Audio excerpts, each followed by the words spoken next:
Hola. Hi. So today it's the 12th of July. Uh, we were supposed to have done this meeting a month ago, but because there was the big um, uh, meeting for Buenos Aires at the same time, and I wanted to see it, and I know that other people that might be interested in this meeting could have also be interested in the big, which is just one event. So we skipped that meeting a month ago, and we decided to postpone it a month. So we are doing it now. So we will address, we'll try to address the second best constraints, which was the theme for our conversation. This ninth TAT tensegrity therapy meeting number 9 already. I know that Miguel is not coming today because he had some family issues to take care, and maybe there are not other people coming.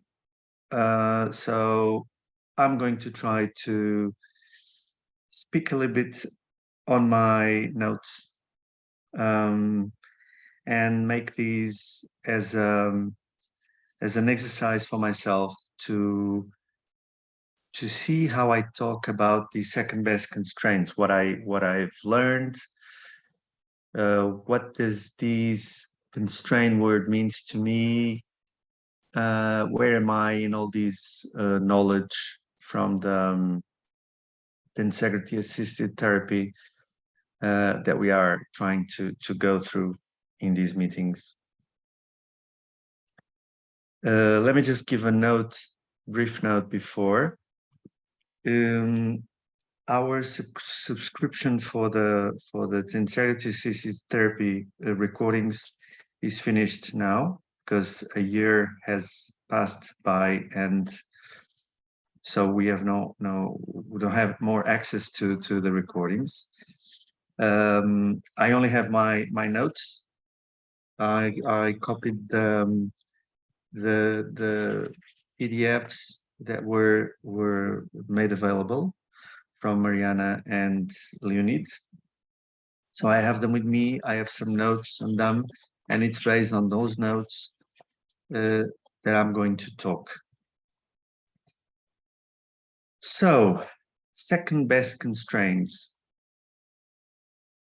I noticed a phrase in my notes that I want to stress out, which is, I just wrote down, without constraints in the body, the result will be excess compliances or excess stiffness.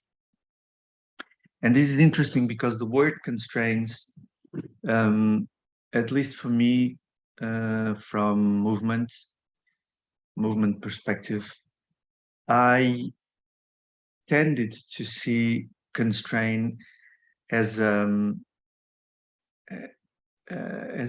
something to overcome.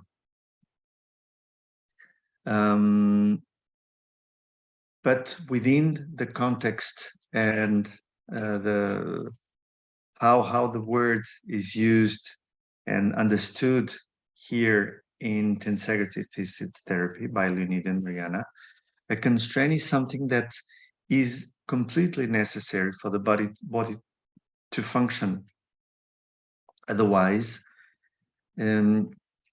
as they see in their kids with cerebral palsy and other strange diseases, there will be, if there are no constraints, the result is a total compliance of the body or a total stiffness, excess stiffness. So there's no possibility for an ease of function. So the constraints are totally necessary for us to move, for us to just to breathe, to digest. And as I've heard several times, muscles just know how to contract or relax. And if there are no constraints, if there are no ways to control the uncontrollable almost action of the muscles and in the body, the result will be a problem expressed in excess compliance or excess stiffness. So constraints are totally necessary for us to stay alive and for us to move with ease. And so Leonid and Mariana, they settled several orders of constraints. First best constraint, which we discussed more or less last time. Second best constraint, third, fourth, fifth best constraint, depending on the state the person is in. And those higher order states, higher order constraints, it's what they see in their cerebral palsy kids that have a lot of difficulties to stay alive, to do their basic, to provide their basic needs for themselves, to breathe, to digest, etc. Not to mention to stand, to hold themselves, because most of them cannot even hold themselves. They are fighting with more basic needs like breathing, digestion, etc. First best constraints, it's what allows us to move and to be with more ease, less energy expenditure,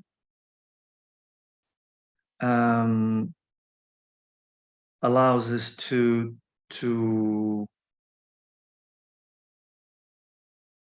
worry ourselves and to use our energy in other activities besides standing, holding ourselves, moving, being. We can use the energy to communicate, to socialize, to other things, and we can do the things we do with ease if we have the first best constraints working properly. Addressing the second best constraints, they usually show up when the first best constraints are not present. And so the second best constraints or higher orders of constraints take over. But talking about the second best constraints, they are also normal constraints. They are not pathological. They are normal responses or adaptations of the organism, the system, to the environment and to what the organism has available to cope with the environment and with the external needs and internal needs.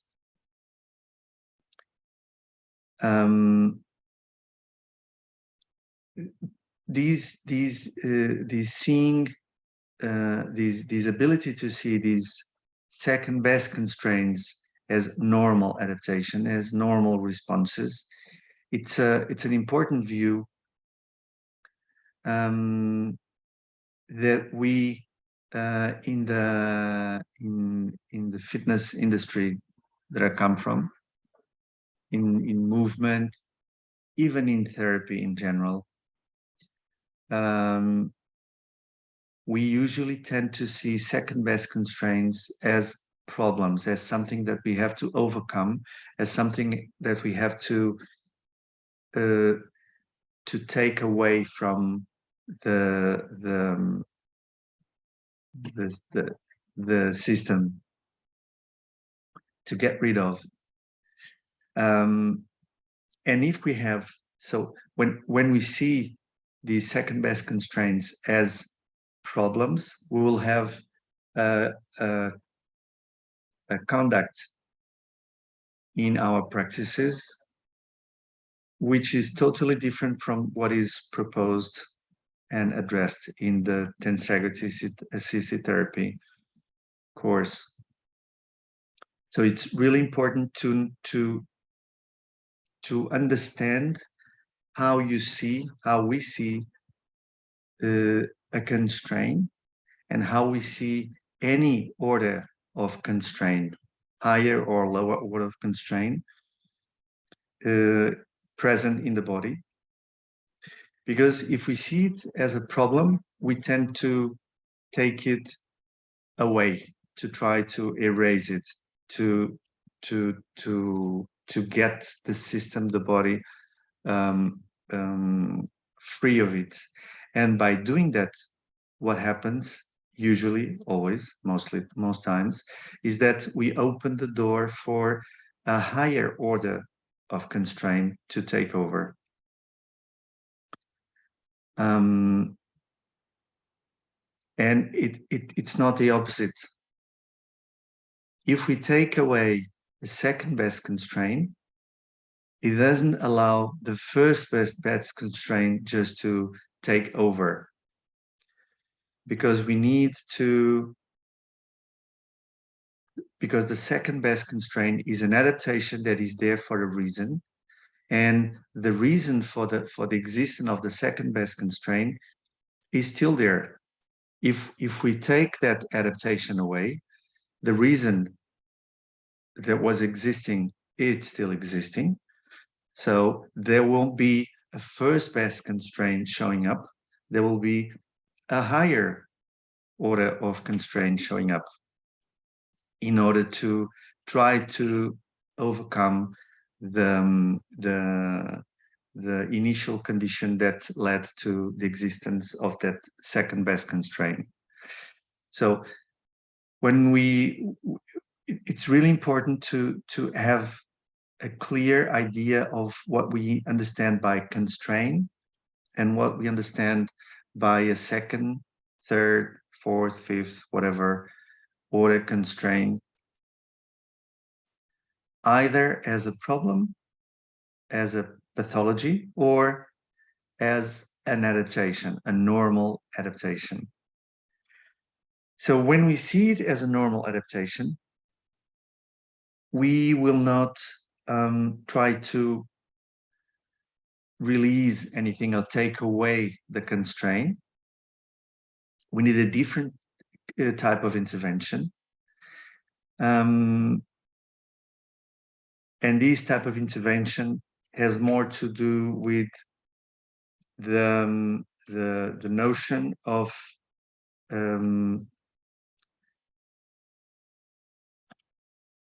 distributing and harmonizing areas around the constrained area zone, so that we create what's the name? I forgot the name. We create the peridynamic horizons and families in order to allow for the uniform distribution of tension, instead of just trying to release attention, or which never happens, you know. Well, it happens, but it needs a lot of tension from the outside, external tension. So if we see it as an adaptation, instead of trying to take it away, we try to integrate that extra work that some parts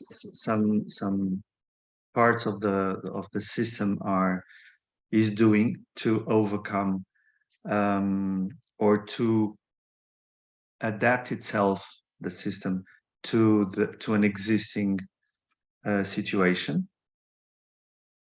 So we try to distribute uniformly that extra work throughout the whole system. And here I also had a note for myself, which is, we know that movement can be a very good way to dissipate, to distribute, to discharge the energy through the system. And in therapy, usually, depending on the population we are working in, or people are working in therapy,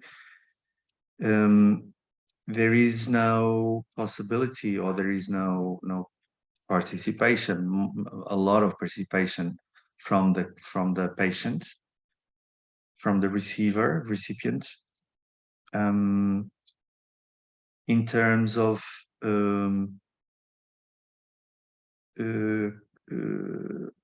consciously moving and consciously distributing, dissipating, discharging the tension throughout the system. But we have that advantage. That's what I think in movement.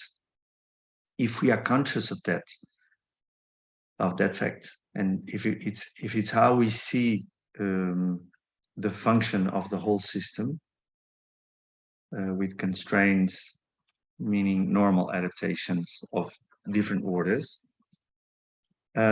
we do have the capacity to discharge, dissipate, distribute more uniformly, depending how conscious we are and how we know how to do it.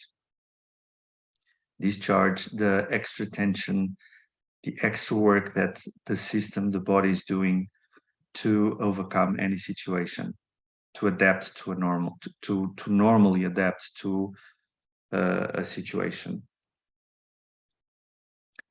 So I think we movement practitioners, we have that advantage in our practice, if we know how to use it and if we know how to see it like that.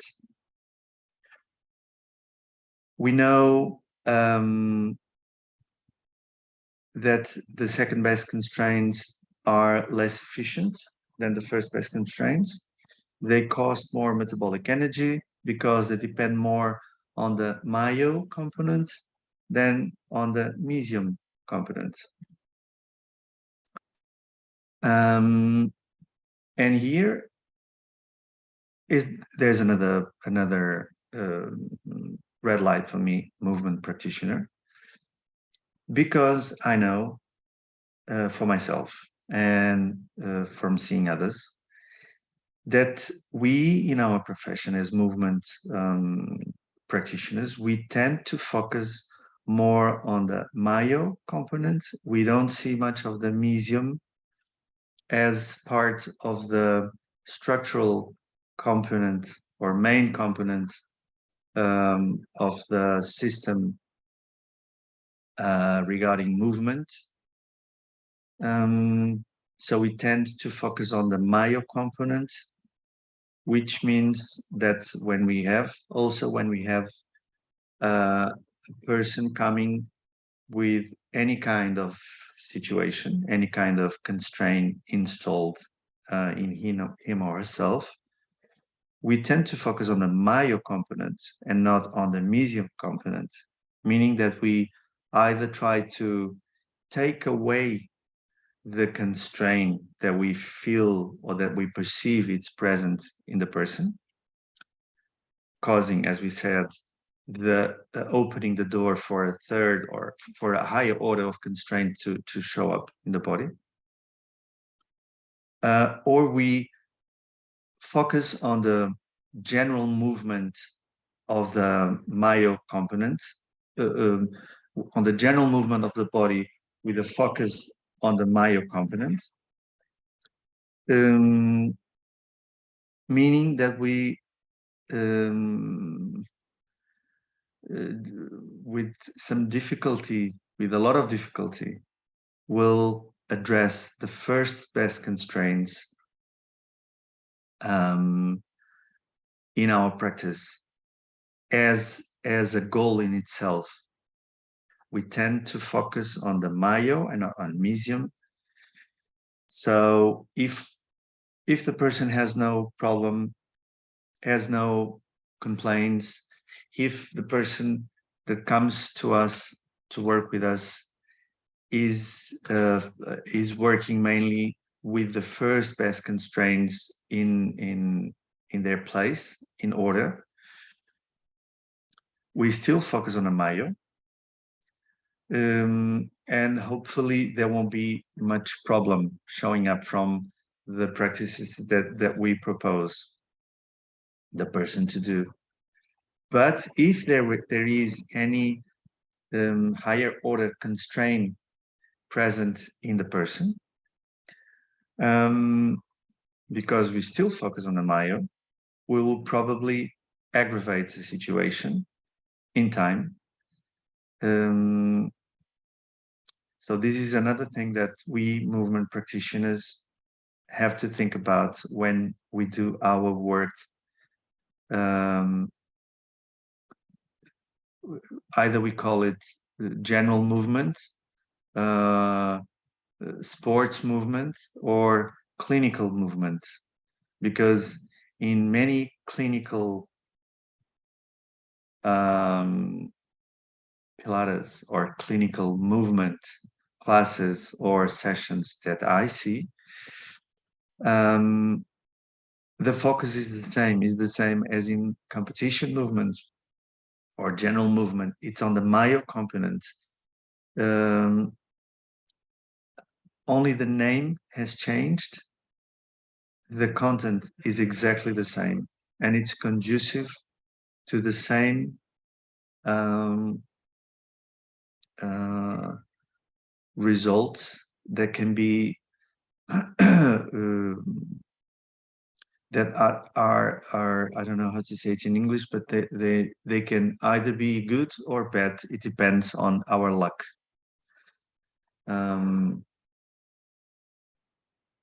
Yeah, I think that's something that we need to take care of in our movement practices.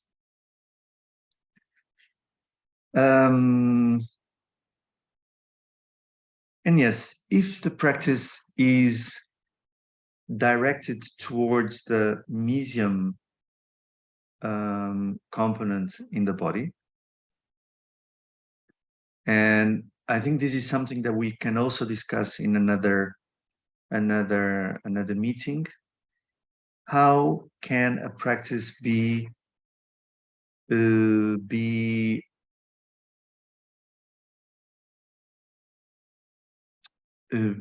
programmed? How does a mesium directed practice looks like? How can I say that my practice is mesium directed instead of myo directed? Is it through the conscious that I convey to that I facilitate in the practitioner? Is it through the intensity of the external loads that I impose, that I suggest to the practitioner? Is it in the volume, the low volume of the practice that I impose, that I suggest? Here I am following in the same mistakes, imposing, because that's where I come from. I come from the training, and my verbal usage of words is always following into my default mode, which is still training. So I'm still thinking on imposing exercises instead of suggesting exercises and suggesting movements to people. words are very misleading, and they are very conducive to what we convey as a practice, and they are very revealing of what we do and how we think in our practice.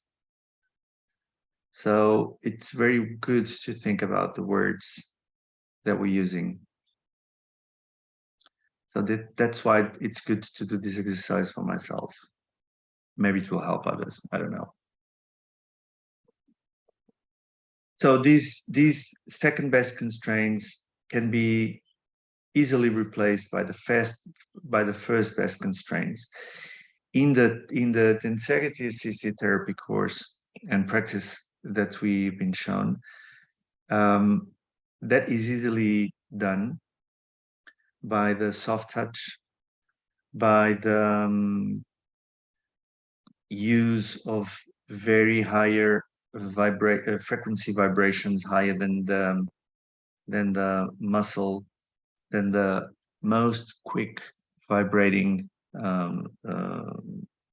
frequencies of muscles, human muscles. So by using very high frequency vibrations, we address the pre-muscular structure, the mesium, mostly.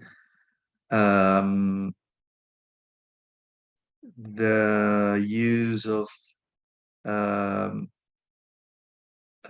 soft touch or less aggressive touch with lots of interfaces. So there are a lot of strategies to address these mesium component in the session that we use. How are we using it in movement? That is something that is, I think it's a very good question, at least for me, to address. We'll have it in another discussion.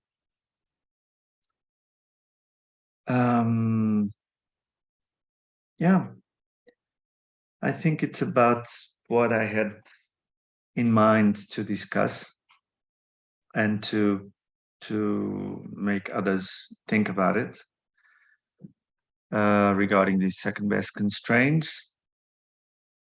In terms of sensation, the second best constraints are more related to discomfort in the body, general pains, localized tensions, restrictions in movements. So those are some of the physical sensations associated with second best constraints, with the existence of second best constraints or higher orders of constraints. Restriction in breathing, problems in digestion, problems in evacuation, constipations, many physiological effects from the existence of those higher order constraints like second and higher. Okay. This is me talking to myself. I think it's a good exercise for me. And as this group was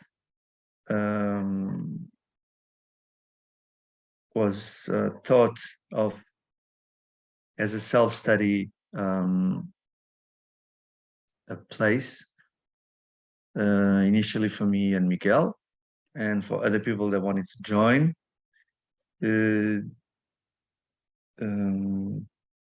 This was my way of going through what I went through in my study of these second best constraints. So I'm going to leave now something during this month, for next month, the second Wednesday of the month, I'm going to leave something written down in the discussion of the group at the Sutra platform in Embodied Biointegrity that hosts us. A suggestion for discussion and a suggestion for thought, how do you say it? Thought brainstorming. I don't know. I don't know the English name. I forgot. Probably it will have to do. I will write about the discussion on how does a mesium activity looks like compared to a myo focused activity in movement terms look like. What are the factors that lead us to consider an activity as a mesium focused or as a myo focused? Yeah, I think this is a good discussion, a good point to be discussed. What are the results of having a practice mainly focused on the myo component, and what are the results of having a practice mainly focused on the mesium component? Do we have to combine the two? I think so, but I have some thoughts about being just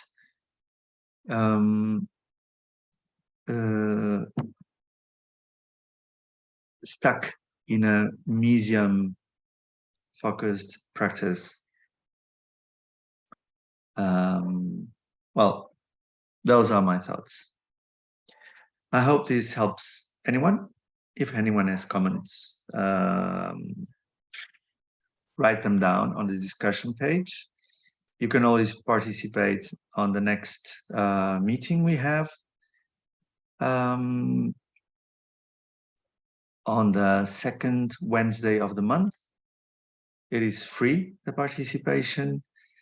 The discussion won't be that much centered in the Tensegrity Assisted Therapy course because we don't have access to it anymore. So we will put on things from many places, and I'll try to find a common thread for us to speak about, and so that we can think about it during the month. So, well, and see you next time. I did enjoy this alone session. Bye-bye.